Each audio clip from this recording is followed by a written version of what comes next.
Se state seguendo i miei video con attenzione avrete compreso che vi è una parte del nostro cervello che ci spinge costantemente ad accumulare beni e a inseguire i beni più importanti e migliori. Questo è perfettamente in linea con gli obiettivi della sopravvivenza del gene. Tutti amiamo avere la possibilità di scegliere tra più opzioni.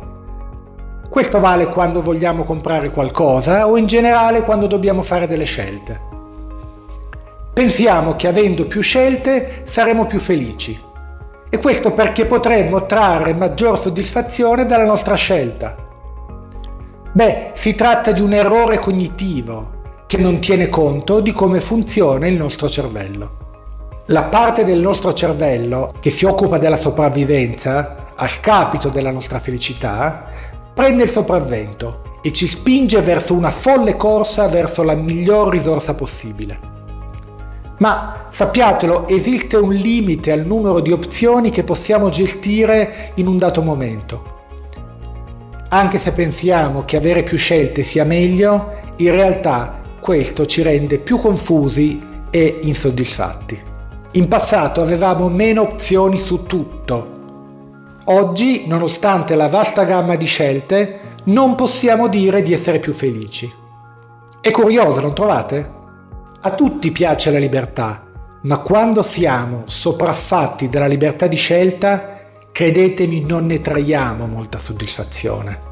Ma nonostante questo, desideriamo avere ancora più opzioni di scelta. Dite la verità, vorreste tornare a una televisione con pochi canali come negli anni 70? Probabilmente no. Ti piacerebbe ci fosse meno scelta quando vai a prenderti da mangiare o da bere? Probabilmente no. Però ti piacerebbe avere meno stress e miglior benessere.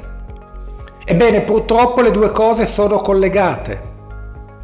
Vediamo di capire il perché l'aumento delle opzioni ci crea stress, malessere e insoddisfazione.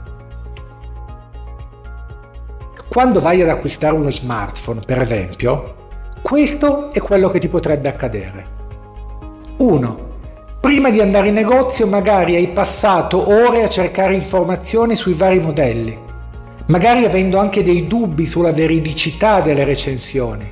2. Una volta in negozio ti troverai davanti a infiniti modelli a disposizione e magari ci saranno delle offerte che metteranno in crisi la scelta che avevi fatto inizialmente. Ne avrai visti molti che ti piaceranno, ma te ne potrai portare a casa solamente uno. E sentirai un po' di dispiacere per quelli che hai lasciato. Terzo punto, tornerai a casa con il dubbio che la tua scelta possa non essere stata quella giusta. Il timore di non aver scelto il miglior modello e non aver valutato bene tutte le variabili ti porterà anch'esso malessere. Molto intelligentemente la Apple ha deciso di offrire un modello unico di telefono e credo che parte del successo di questo brand sia proprio dovuto a questa scelta. Così facendo non mette in crisi l'acquirente. Se lui ha scelto iPhone, quello è il suo telefono. Ma se aggiungere più cose alla tua vita ti rende ansioso, ma allora che senso ha? A tutto questo bisogna aggiungere un altro effetto collaterale che sicuramente non avete considerato. Passare del tempo a fare scelte consuma in modo importante la nostra energia psichica e la nostra capacità di avere forza di volontà e determinazione. E non è una cosa di poco conto, poiché essa è fondamentale per quello che riguarda le questioni veramente importanti della nostra vita. Aggiungiamo un altro elemento, che spero possa dissuadervi dal passare troppo tempo in quella folle corsa agli acquisti. Qualunque cosa comprerete potrà darvi felicità per un tempo limitato. Questo fenomeno è noto come adattamento edonico. Sapete, noi ci abituiamo e ci adattiamo agli eventi della vita. Quando dovete comprare l'automobile nuova siete eccitatissimi. Quando l'avete, inizialmente vi sentite molto bene, ma poi diventerà semplicemente la vostra automobile. Anche in questo caso tutto è dovuto alla molecola del piacere, la dopamina, che è ciò che realmente ricerchiamo. Noi pensiamo di volere delle cose, ma in realtà vogliamo la dose di dopamina che il nostro cervello produce quando desideriamo quelle cose.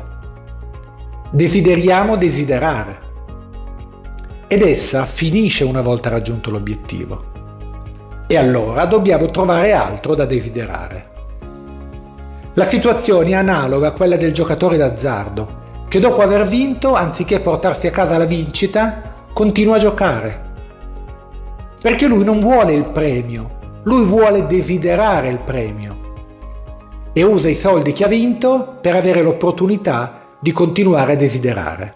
Non bisogna essere degli shopper compulsivi per cadere in questa trappola. Possiamo esserne tutti vittima, anche se non ne siamo consapevoli. Per questa ragione vi lascio qualche consiglio utile per gestire al meglio i vostri acquisti. 1. Ricordatevi che il denaro che spendete è frutto del tempo della vostra vita che avete utilizzato a guadagnarlo. Se comprate delle scarpe da 200 euro, le state barattando con molte ore della vostra vita che avete dedicato al lavoro. 2. Mettete bene a fuoco quello di cui avete bisogno prima di uscire a fare compere e non decidete impulsivamente davanti alle proposte di offerta. 3. Chiedetevi per quanto tempo realisticamente quell'acquisto vi renderà felici e poi rivalutate se farlo. 4. Comprate prevalentemente cose che possono migliorare la qualità del vostro tempo di vita.